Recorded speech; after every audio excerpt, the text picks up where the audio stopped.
Contoh kadang kita duduk dengan kawan-kawan perempuan kan.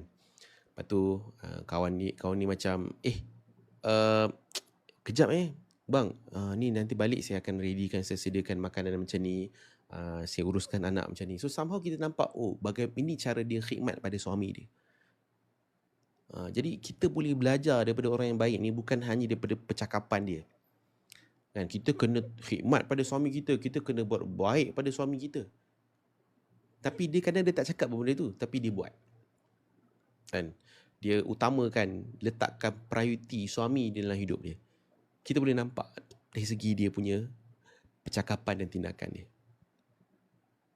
So kita tengok daripada situlah. Jadi sebab tu kenapa berkawan ni penting. Daripada segi perangai dia. Okay, cubalah tambah kawan-kawan yang baru-baru. Cuba tambah kawan-kawan yang baru-baru. Sebab pilihan tu ada atas kita. Saya ingat mungkin tuan-tuan pun pernah dengar apps yang mengarut ni. Apps dating apps lah, apa benda lah, macam-macam. Diorang boleh je jumpa. Diorang boleh communicate. Bahkan ada yang berbayar pun untuk nak communicate dan berjumpa.